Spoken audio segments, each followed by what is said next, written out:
You don't want to miss this video. I'm going to go over the top 5 rookie mistakes that wholesalers make when they get into the business.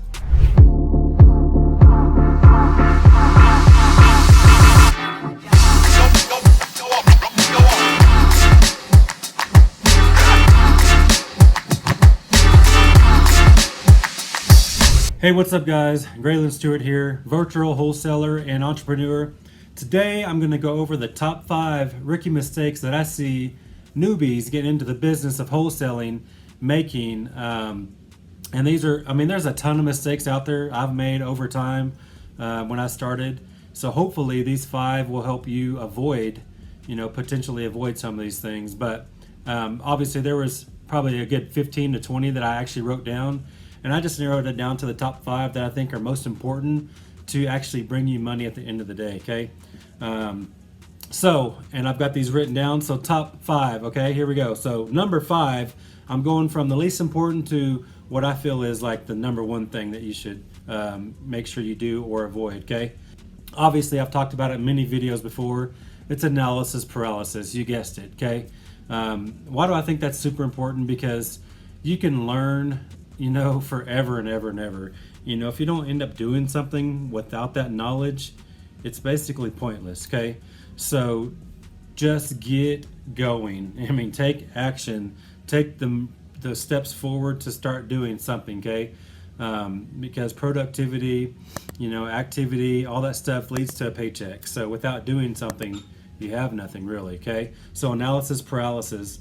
I didn't have that when I started, but at the same time, along the same lines is just trying to have, you sometimes when you get started in anything, you think you have to have everything perfect before you actually do something. I got to make sure I got all my contracts right, make sure I got business cards or a website set up, or make sure I have all these different things in place before you actually do something. And that's just completely not true. Just take action. Get off the sideline, get in the game, right? Whatever it takes for you to move forward. And then, you can earn as you learn once you get going. So you'll just figure it out as you go. Most people are better, with hands-on type of things as opposed to just visual anyways. So actually hands-on doing something, you'll learn a lot quicker, okay? So that was number 5.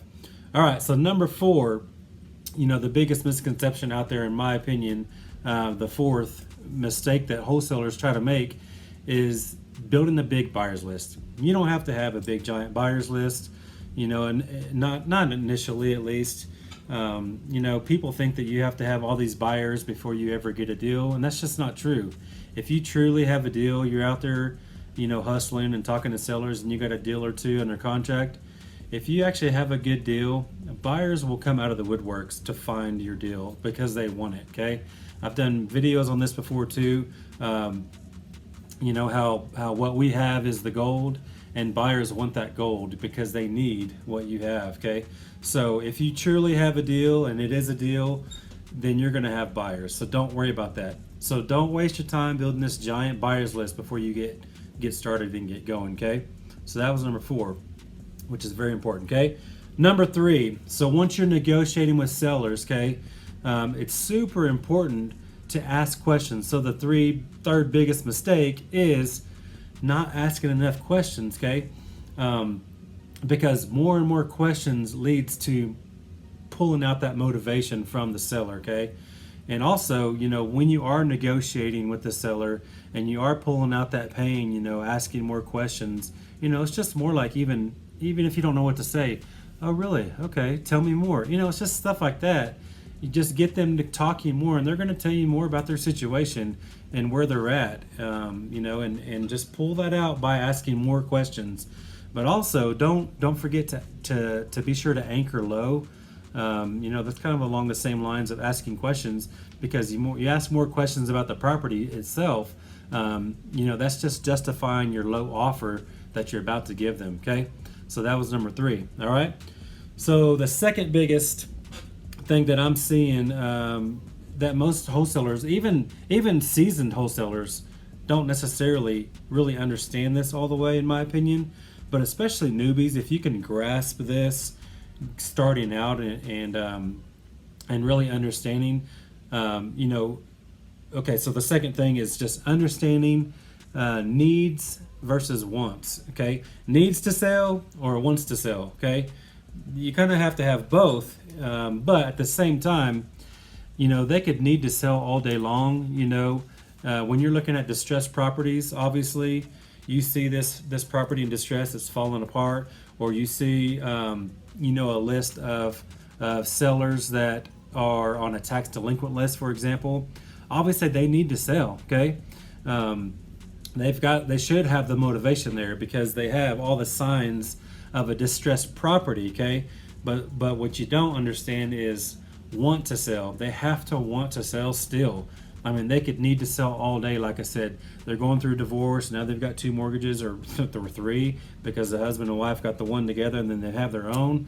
So obviously they need to sell, but at the end of the day, they have to want to sell that property.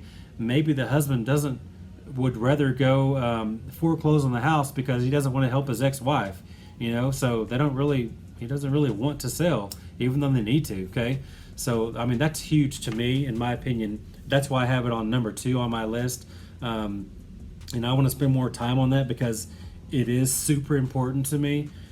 Just needing to sell is not enough. Obviously, when you're driving for dollars, you see all these perfect properties that meet all the criteria. Man, they've got the overgrown grass, they've got the overstuffed mailbox, or the big bushes that were never trimmed in the past couple of years or longer, maybe, or the roof is maybe caving in, or the windows are boarded up. They've got all these signs of distress, and you got to remember, it's not really distressed properties that we're after. It's distressed and motivated sellers that we really want. Okay, because if they don't want to sell, then you're kind of wasting your time. Because you could just need to sell all day long, but you have to want it. You know what I mean? It's just like getting into wholesaling in general. Yeah, I need to do this, I need to do that, to do all these things, but, do you want to do it? Are you actually willing to do it? That's a different story. So anyways, I don't want to hound on that too hard. So that's my top 4 so far. So the number 1, hopefully this. Here, let me back up. Most people probably do know this, but they don't do it. Okay. The whole point of the number 1 thing that I have on my list, which should be on anybody's number 1 list, is not following up. Okay, so that's my number 1 thing. People don't follow up, and that's just the way it is. So if you haven't figured out already that wholesaling real estate, it's a sales business. Okay, sure, we're not actually selling anything when we're talking to motivated sellers, but we are selling the idea of ourselves to them. Okay, we're selling the idea that we can make this a quick and easy transaction with cash, to where it'll alleviate their pain. Because you got to remember that we are problem solvers at the end of the day. If we don't have a solution for the sellers, then they're not going to go to us, because they don't have confidence in us closing the property, closing on the deal, right? So following up literally can make or break you in wholesaling or any sales business in general. Okay. There's a bunch of stats out there, and I do know it's true, that 80% of sales are made on the 5th to 12th contact. So let that sink in for a second. Think about that. So a motivated seller calls in because you sent a postcard out or whatever. Okay, so that's 1 contact. They called in, they're kind of interested. Okay, you got some basic facts of the property and a general idea. Obviously, this business is all about timing. Maybe they're not ready today. Maybe they'll be ready tomorrow. Maybe they'll be ready next month. Maybe they'll be ready next year. You don't know. That's why follow-up is important. Okay, so you got to follow up. Even if you put them on an automatic drip campaign, and what that means is, if you don't know, you can drip in some follow-up automatically with emails or text messages or RVMs, which is voicemail drops basically. So you can drip those in. Obviously, that's better than nothing. But the best follow-up ever is you personally doing it with a phone call or a text message. Every so often, depending on what type of property is. If it's obviously in pre-foreclosure, you need to follow up quicker, or tax delinquent and they're about to go to the tax sale, you need to follow up more often. Okay. But at the end of the day, I see people I mean, that's why they have the tax sale. I guarantee you there's other investors out there just like me calling on these tax delinquent properties. Why do they end up at the tax sale? It goes back to my number 2, because they didn't really want to sell. They needed to, for sure, and a lot of times they just don't have the capacity in their mind to actually know that they really need to sell. Therefore, they don't want to sell. But following up is what I'm saying here on the number 1 thing. 10% of people actually follow up 3 times or more. And I've been in sales my whole life, and I was always really successful. I've talked about this in other videos as well.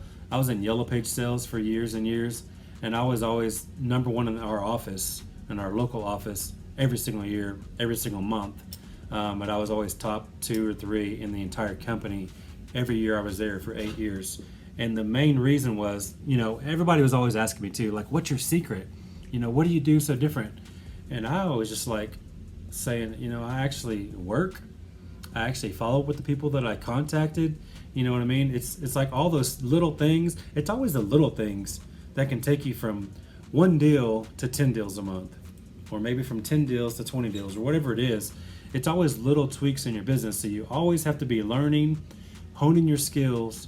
But no matter what, follow up is key, because like I said, you never know when somebody might be ready today, might be ready tomorrow, next month, or next year. Because you have to remember that our company or our business or your name specifically, if you're a solopreneur wholesaler, we have to be top of mind for these sellers whenever they are ready. And that's why follow-up is key, because you could have done all the prep work, you could have followed up 4 or 5 times even, and then the 6th time somebody comes in and gets the deal on the first call, which is rare, but it could happen because you did that follow-up 5 times, and now this lucky other wholesaler just happened to call at the right time, right when they were ready. You weren't top of mind because they haven't heard from you lately, and the other guy gets the deal on his first try, because technically that was the sixth follow-up. It just wasn't you on that 6th time. So that's why follow-up is by far the number 1 thing that you have to do. So that makes it the number 1 mistake by not following up. Okay. So anyways, hopefully these 5 things were beneficial to you. Like I said, I had probably 15 to 20 of them written down on my yellow tablet here. And that's just the top 5 that I narrowed down to that I think are most important. But that number 1, I'm telling you right now, it can take you from 0 to 1 deal. It can take you from 1 deal to 5 deals, 5 deals to 10 deals, just by simply following up. Because you just got to remember, your competition out there, they're not doing it. If they were, there would be more of them out there. That's why most wholesalers, in my opinion, end up failing, because they don't follow up. That's why you see actual wholesaling companies out there, because they figured out this skill, and they figured out that following up is more important than anything else. So keep that in mind, okay? Run through those again. So number 5 was analysis paralysis. Just get out there and get started, okay? Number 4 was building a huge buyers list. You don't need one. If you got a deal, their good buyers are going to come.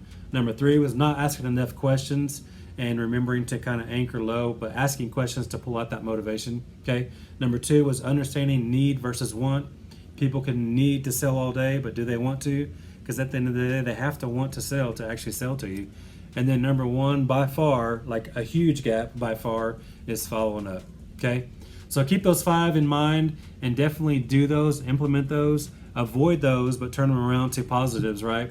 Not following up is the biggest mistake, so follow up so you can turn that around, okay? So please like, share, and subscribe if you like this video. Hopefully it was beneficial to you. If you've got any other ideas that you want me to make videos on, shoot me a message. I'd be glad to do it. If you have other mistakes that you think newbies should avoid, let me know those too. It's probably on my other list that I didn't narrow down to my top 5. So anyways, thanks for watching, and I'll see you guys in future videos. Thanks a lot.